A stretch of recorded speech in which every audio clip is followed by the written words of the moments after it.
Hey everybody, Coach Andrew here.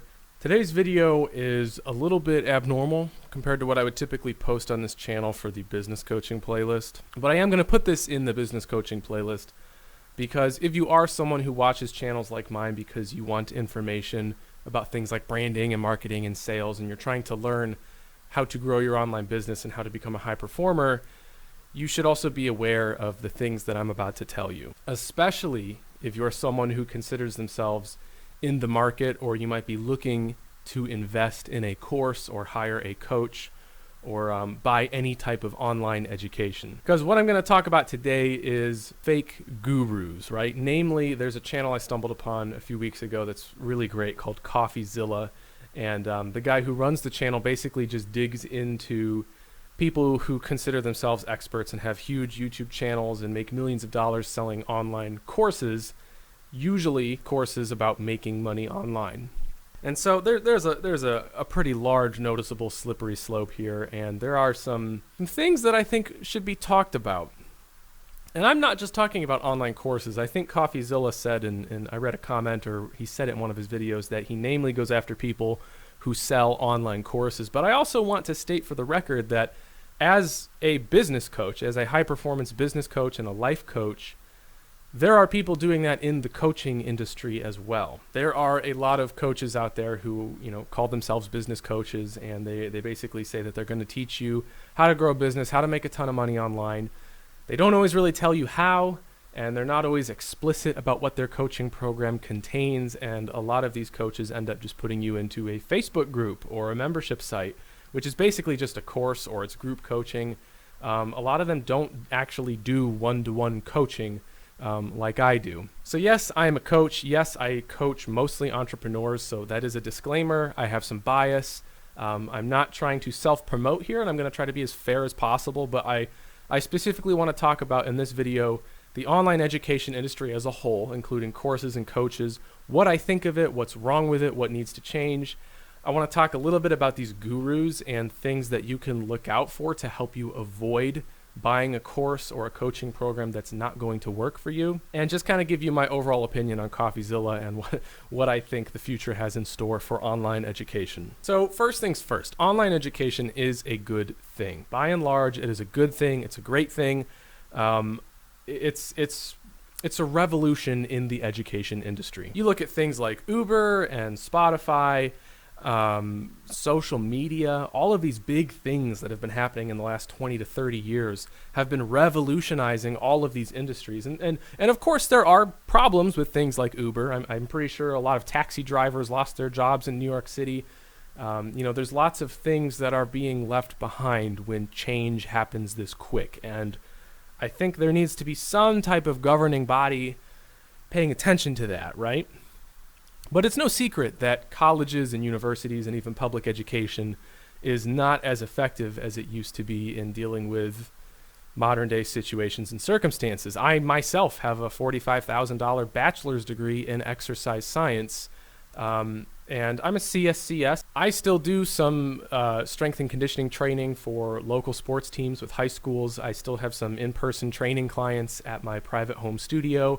So I do use the stuff that I learned getting my bachelor's degree, but the truth is I could have just learned the same stuff from my personal training certification, which cost $500 and only took a month to get.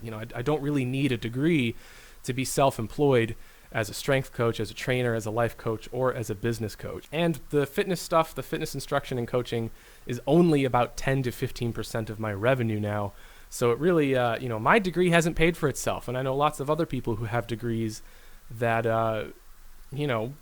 didn't get what they were hoping for with it. So I think online education is a great thing because it is opening up a way for people to get different types of education. They might not get a diploma, it might not be regulated, but they can still learn very, very effectively by buying courses or hiring coaches or even just watching free YouTube videos. The problem is, like I said, a lack of regulation. Anyone with an internet connection or a cell phone can call themselves an expert, build a website, and thanks to platforms like ClickFunnels and Stripe, they can start a business.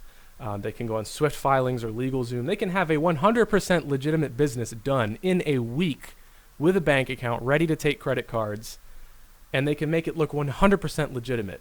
and there's no way to know if they're lying. Furthermore, you can do things like go on Fiverr and pay people to film fake testimonials. You can Photoshop numbers. You can literally do just about anything you can imagine to make a fraudulent business look really, really legitimate. Now, how many of these big gurus, how many people out there are actually doing all of this? I don't know. Probably not that many. I did get a friend request on Facebook from a business coach.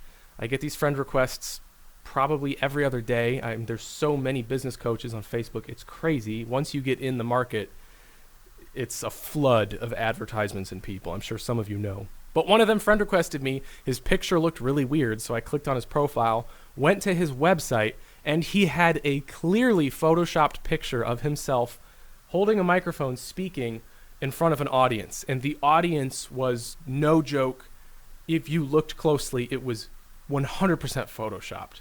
So he photoshopped a picture of himself speaking on a stage. I don't know. I mean, that's the only instance where I have seen that myself, and I wasn't even out looking for it. I don't know how many people are doing stuff like that. But the lack of regulation is a serious problem, and I think this is why CoffeeZilla and people like him and his channel are so important, because he really is, in a way, the first level of regulation. He's the first wave of self-regulation in this industry that desperately needs to be regulated or accredited somehow. I don't think online education is going to go anywhere. I think online courses, online coaches, this stuff is a fixture that is going to be permanent, at least for the foreseeable future.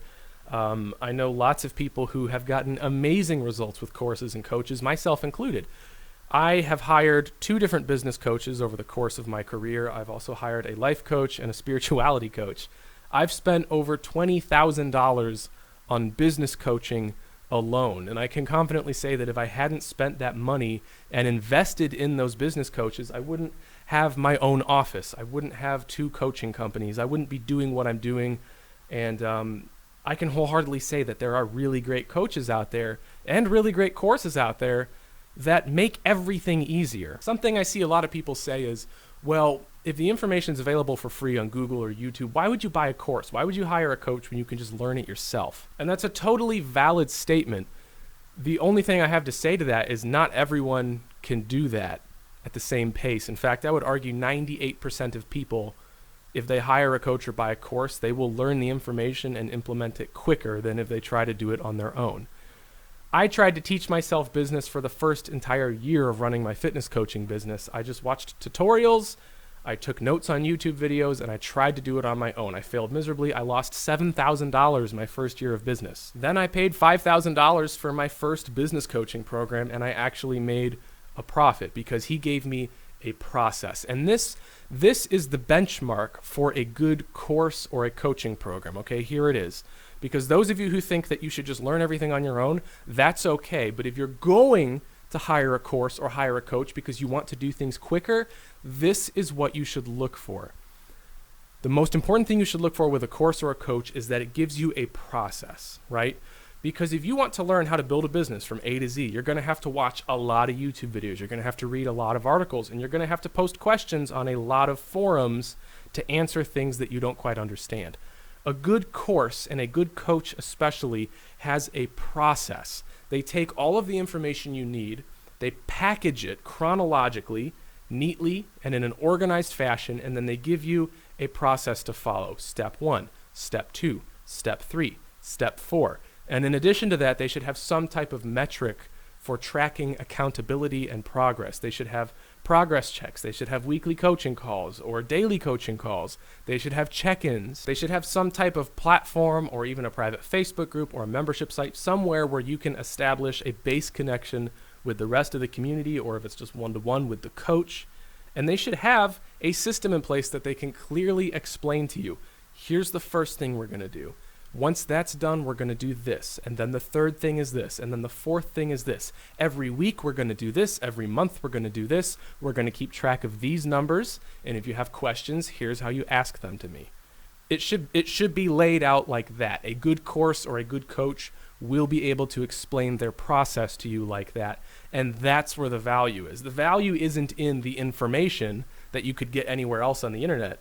The value is in the way it's packaged, and process. So let me know if that makes sense, but that's what a good course or a good coach should do. So let's talk a little bit about some of these fake gurus. I'm not going to name any names. If you've watched CoffeeZilla's videos, and I highly recommend you do, you'll have a lot of names that come to mind, and a lot of the people that he has made videos about, I personally know people who have bought those courses or hired those coaches.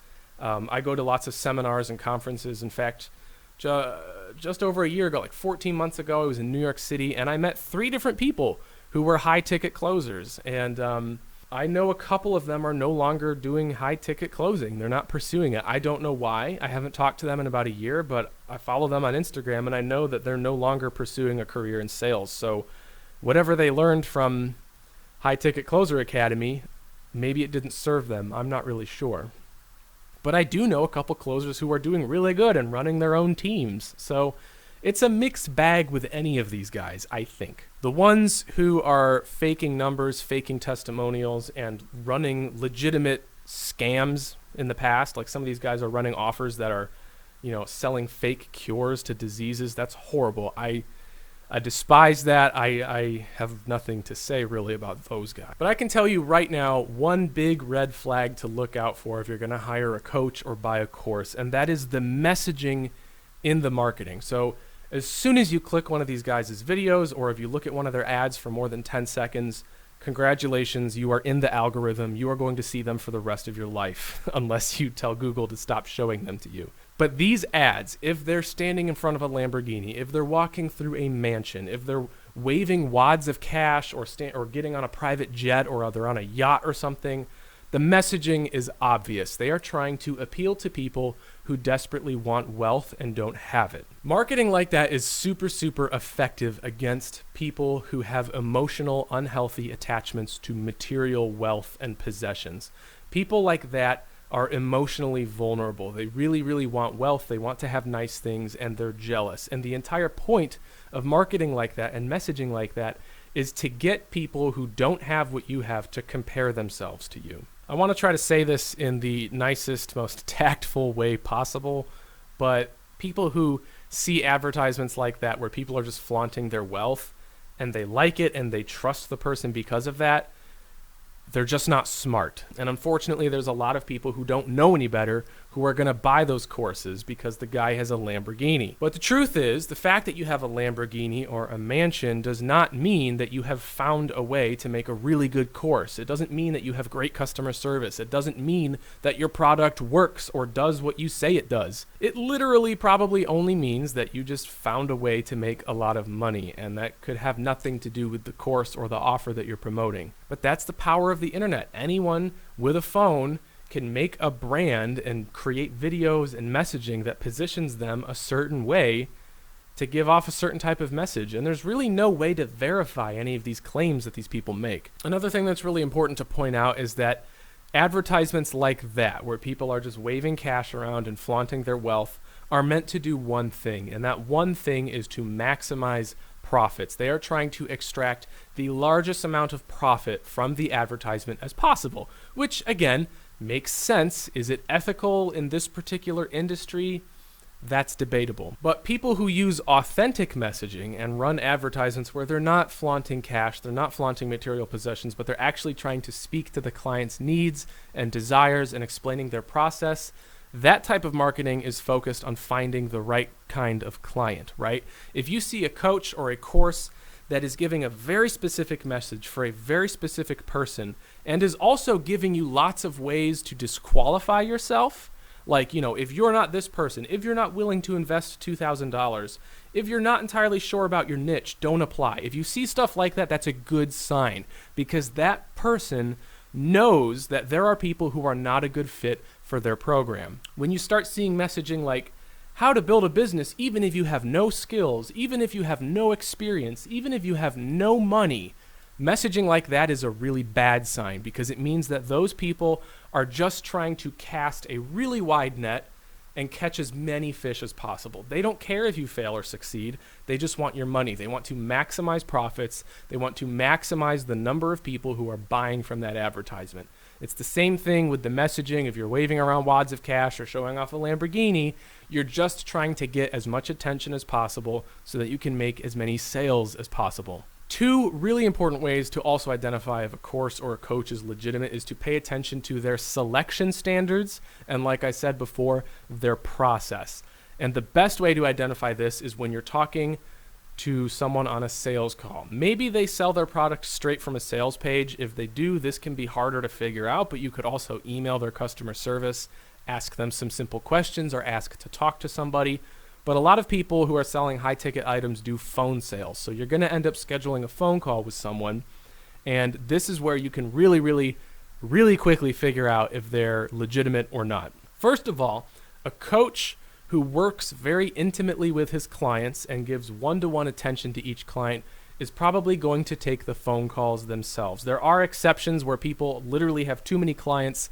They don't take sales calls anymore, so they hire a salesperson. But a lot of times with these big names, you're only going to get to talk to salespeople. These are people who are not experts in the course. They're not experts in the subject matter. They are experts in selling. And if that's the case, again, it probably means that this particular brand is just trying to sell as many copies of the product as possible with little to no regard to client success or the subject material that the course or program is about. So number one is selection standards. So when you're talking to the salesperson, try to figure out if they have selection standards. They'll run you through a sales script, they'll ask you lots of questions, but a lot of times these people are going to try to get you to qualify yourself, and they're going to ask you emotional questions, technical questions, and they're going to try to convince you that you're a good fit for this program and that this course is exactly what you're looking for. What you can do is lie. You can say some things that aren't entirely true, answer their questions a little bit differently than they would hope, and actually try to intentionally disqualify yourself. If they're asking you questions like, do you have money to invest? Or do you know what your niche is? Or, very specific questions, you can literally just lie and make yourself sound like you're not a good fit for the course. And if they still try to convince you that you're a good fit and they still try to sell you despite the fact that you told them that you're not a good fit, it means they're just a salesperson. They're just trying to close you, and they probably don't care if you get results or not. A good coach and a good course will have selection standards, and there will be certain criteria that you as a client needs to meet. And if you don't meet that certain criteria, they won't try to sell you something because they know you're not going to succeed. This is especially true of brands that have guarantees. Guarantees are a good thing to look for. If someone offers a money-back guarantee or a results-driven guarantee, that's a good thing because brands that don't care about results aren't going to offer you a guarantee. They just, again, want to maximize profits. The other thing to look out for, like I said before, is a process. You need to ask the salesperson or the person you're talking to on the phone what the process is for success. Ask them what the steps are in the course. Ask them how accountability is administered. Ask them how they track your progress. Ask them what they do if you start encountering problems or you're slipping or you're starting to fail. What are they going to do to help you get back on course? Ask lots of questions about the learning process, the implementation process. And if they have good answers to those questions, it means that they have guardrails in place to keep clients from failing. And that indicates a strong course or a strong coaching program. So that's really it, you guys. That's my best guidelines for avoiding fake gurus and investing in good coaching and courses. Pay attention to the messaging. Make sure it's not all centered around money. Make sure that they have some type of messaging that speaks to values other than just material possessions. Things like altruism, making an impact, learning, self-development, growth, accountability. All of those types of things should be sprinkled into the messaging. If it's not, they're just trying to get as much attention as possible. If they have a salesperson that you end up talking to on the phone, make sure that they have a strong selection process. If you're questioning that and you're not sure if it is a strong selection process, try to disqualify yourself and see if the salesperson still tries to sell you anyways. Ask really strong questions about the process. Ask them about accountability. What if you start to fail? How do you track progress? Questions like that have good answers indicate a very strong learning process that has been well thought out and tested. Good testimonials are a good sign, but again, testimonials can really easily be faked. So don't bank on a person who just has a ton of testimonials. The really more important thing to look out for instead of testimonials is actually a guarantee. Make sure that it's a strong guarantee, some type of money back or results driven guarantee, and make sure that it's actually included in a type of contract. it's in the print and it's not just there and it's not just a lie. It needs to be clearly defined with specific rules and procedures. So look, if you're in the market for a course or a coach, follow these procedures. It'll help you make better decisions. Also, make sure that the person you're buying from does have a strong social media presence. Make sure you can look at some of their other content, get a feel for them. Just make sure you like them, make sure you trust them. The really, really big names with a ton of money, they hire people to produce all of their content. They don't make their videos. They don't manage their social media. If they reply to a comment, it's probably not them. It's a social media manager. It's really hard to verify with some of the big names because when their business scales to that kind of level, they become so detached from their actual product that they're kind of unreachable. And at that point, you just need to be asking people who've been through the program what they think. And that's probably going to be your best feedback. But anyways, this is only going to get more intense as time goes on. 2020, 2021, the market is going to start regulating itself. I think already the online education industry is becoming super, super saturated. And people like CoffeeZilla are important because his channel is one of a few that are in the first wave of self-regulation. And this is just how the market works. It's natural selection. Bad courses, bad people, bad programs are going to start to get exposed. They're going to weed themselves out. And this won't be a problem 5 or 10 years from now. But in the near future, in the immediate future, it is a problem. And consumers have to stay vigilant. They have to verify before they buy, and people like CoffeeZilla make that a little bit easier. So I thank you, CoffeeZilla, because my industry desperately needs a little more skepticism, a little more attention, and I think you're doing a great job, so keep it up. I'm Coach Andrew. This has been my opinion on fake gurus and CoffeeZilla and the online education industry. I hope this information was useful. If you are interested in growing an online client-based business, or if you're someone who's just really into self-development, you will probably like my channel. I invite you to go watch some of my other videos, subscribe if you enjoy them, leave likes, leave comments. I'm always here to help you guys and answer your questions, whether it be about self-development or entrepreneurship. Got lots of great content coming your way, all kinds of new projects for the new year, and I'm super excited to be starting 2020 with all of you guys. So let me know what your thoughts are in the comments. Let me know what you think about the online education industry. Do you think it needs more regulation? What kind of regulation do you think it needs? And if you have tips, if you've been burned by a course or a coach in the past, share your story down below. I'd love to hear it. And that's all I got for you guys tonight. So take care. We will see you in the next video.